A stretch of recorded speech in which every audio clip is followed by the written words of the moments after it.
Hello friends, welcome to my another new blog. তো আজকে pulse polio second day আছে, আমি স্নান করে রেডি হয়ে গেছি, চলো দেখা হচ্ছে ওখানে। তো দেখো কত রোদ, আমরা একদম অবস্থা খারাপ এত রোদের মধ্যে, আর পরিবেশটা দেখো কত সুন্দর। তো আশা দিদি চলে এসেছে আর আমরা দুজনে মিলে বাড়ি বাড়ি ঘুরে দেখছি যে কালকের পালস পোলিও প্রোগ্রামের পরে কেউ বাকি রইলো কি না। তো আমরা প্রতিটা বাচ্চাকে এবং গার্জেনকে ডেকে ডেকে জিজ্ঞেস করছিলাম এবং হাতের আঙুলগুলো চেক করে নিচ্ছিলাম যে সত্যি সত্যি খেয়েছে কি না খেয়েছে। একটা বাচ্চা খেয়েছিল না, তো ওকে আমরা পোলিওটা খাওয়ানোর পরে আবার দাগ দিয়ে দিলাম।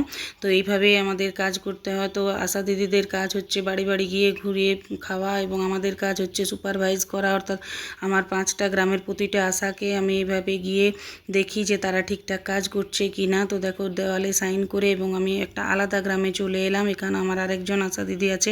এই গ্রামটা কত সুন্দর দেখো, দেখলেই চোখগুলো জুড়িয়ে যায়, একদম শান্ত পরিবেশ। তো এখানে এটা আইসিডিএস সেন্টার। আশা দিদি আসছে একটু দূর থেকে। তো আশা দিদি ওই দিক থেকে দেখো চলে এলো।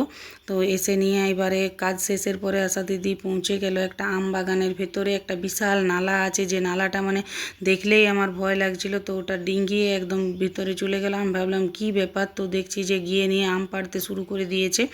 আমি বারণ করলাম, তো বলছে না দিদি তোমার জন্য আম পেড়ে দিচ্ছি। তো দেখো নালাটা কত গভীর, আমি তো মানে ঝাঁপানো তো দূরের কথা, আমি ওইদিকে মানে যেতেই ভয় পাচ্ছিলাম। তো এদের কাছে এটা কোনো ব্যাপার নয়, বলছে আমরা এমনি রোজেই করি, আমাদের কোনো ব্যাপার না। দেখো একটা লাঠি নিয়ে আম পাড়ছিল। গ্রামের লোক বলছিল যে এই আম বাগানের আমগুলো নাকি খুবই মিষ্টি এবং সাইজেও খুব বড় বড়, অটোমেটিক পেকে পেকে পড়ে যায়, কিন্তু কেউ ওরা কুড়িয়েও খায় না এত আম। তো দেখো আমাকে কত আম এনে দিল আশা দিদি, এবং তারপরে গাড়িতে আমের আটা লেগে গিয়েছিল, সেটা আবার আশা দিদি হাতে করে পরিষ্কার করে দিচ্ছিল। এত ভালো কেন এরা আমি জানি না সত্যি। তো চলো, ভিডিওটি ভালো লাগলে প্লিজ একটি লাইক করে দিন এবং কমেন্ট করে বলে যান যে আপনার কেমন লাগলো, এবং আমার চ্যানেলটিকে সাবস্ক্রাইব করে বেল আইকনটি চিপে দিন, যাতে করে যখনই আমি নতুন ভিডিও ছাড়বো আপনারা জানতে পারবেন। তো চলুন দেখা হচ্ছে অন্য কোনো ভিডিওতে, ততক্ষণ ভালো থাকুন, সুস্থ থাকুন, বাই।